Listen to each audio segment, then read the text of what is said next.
Kalau dia kata di kementerian, dia call pakai nombor personal ke? Tak. Dan saya nak tanya awak, TMB ni kalau awak tak bayar bil elektrik tunggakan, dia call awak ke? Pernah tak awak tiba call, cik, wah lambat bulan ni nampak? Bukan gaji sebulan dah masuk tu. Tak pernah kan? That's why Rahmat suruh jadi normal. Kalau orang normal takkan kena scam. Orang kita ni tu saya kata, orang kita apa? Unik. Tak ada, macam mana kau boleh ada tunggakan? Saya tanya dia, mangsa tu, awak ada pergi polis? Polis pun saya tak pernah pergi tuan. Macam mana keadaan dia? Nak menunjukkan rakyat Malaysia, kan Rahmat ajar apa tadi? Rahmat ajar apa tadi? Ni nampak ni. Saya rasa tak ada masuk, macam tak. Bank tu pun tanya, bagi nama IC saya semak. Boleh ke tak boleh bagi? Boleh, sebab awak yang call dia, awak nak suruh buat kerja. Kau nak suruh dia buat macam mana? Rahmat kata tak boleh Oh, okey, tak apa. Saya boleh teka, Kejap Tersisa orang 8 kan? Korang ni lurus tak apa, jangan bendel.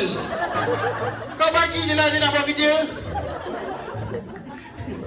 Ingat, dia ada beza. Awak terima call dengan awak call orang. Kalau awak call orang, bagi je apa dia nak. Kalau dia call awak, tak boleh. Kena faham.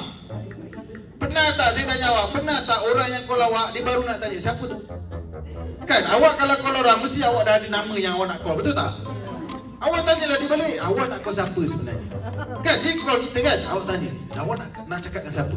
Entah, saya tak tahu, saya ada nombor. Kalau tak tahu, tak payah cakap.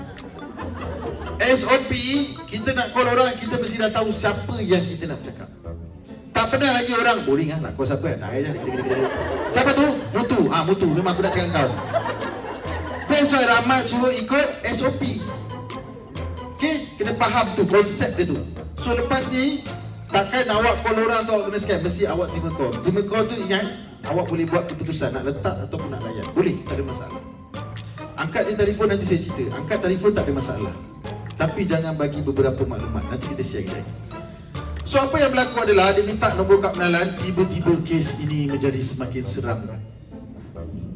Daripada kes tunggakan elektrik, dia beranak jadi kes pengupahan wang haram. Kan tak ada kena-mengena TMB tunggakan dengan wang haram. Ada kena-mengena tak? Kadang-kadang kan korang ni kan, korang pun duit korang bukan banyak pun dalam akaun, ada RM50. Kau nak risau pasal Amla buat apa?